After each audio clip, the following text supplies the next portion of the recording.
Sébastien, en quoi une journée comme celle-là de test est importante pour aller décrocher un nouveau titre de champion du monde? Chaque kilomètre compte, pour être honnête, il faut essayer de toujours exploiter le temps qu'on a de roulage dans la voiture pour essayer de progresser. Bon, là, le cas est un peu particulier, c'est plus pour essayer de corriger des problèmes qu'on a eu récemment sur l'asphalte.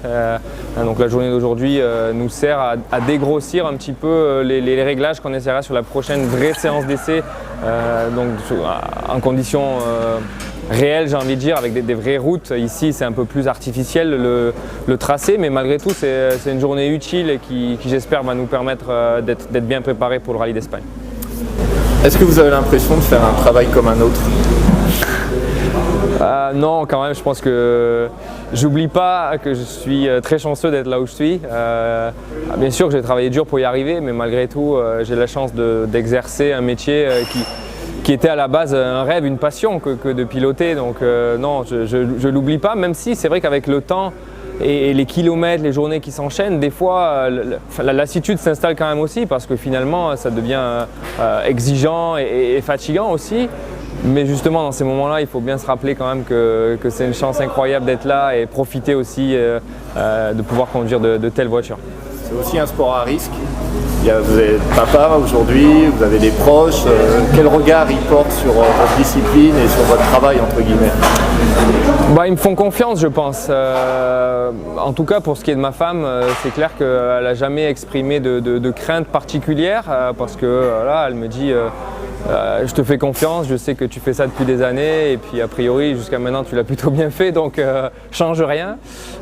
Pour ce qui est de mes parents, je pense que ouais, ma maman est la plus inquiète de toutes, c'est sûr, et qu'elle languit souvent de me voir finir les rallyes et passer la ligne d'arrivée. Mais bon, ouais, le risque fait partie du jeu. On essaye de se préparer au mieux à chaque fois pour être le plus en sécurité possible. Et puis bon, touche du bois, pour l'instant ça se passe plutôt bien. Et du coup, quand ils ont appris que vous alliez vous arrêter en 2020, ça a été un soulagement, ça a été… Oui, je pense que pour la plupart ça a été plutôt une bonne nouvelle. Maintenant c'est pas fini, il reste encore 1 an et demi et puis dans tous les cas, comme j'ai déjà dit, j'ai pas envie de finir ma carrière en roue libre, j'ai envie de finir en donnant le maximum jusqu'au bout. Donc, mais bon, ouais, je pense que fin 2020, dès que j'aurai raccroché un rallye, ouais, une bonne partie de mes proches, je pense, seront heureux déjà de pouvoir me voir un petit peu plus et puis aussi éventuellement d'être un peu plus en sécurité aussi. Là, on vous a rencontré avant la Grande-Bretagne, il reste 3 Grands Prix, il y a un petit peu de débours, 17 points. L'objectif de ces 3 derniers Grands Prix, c'est d'aller chercher ce 7e titre.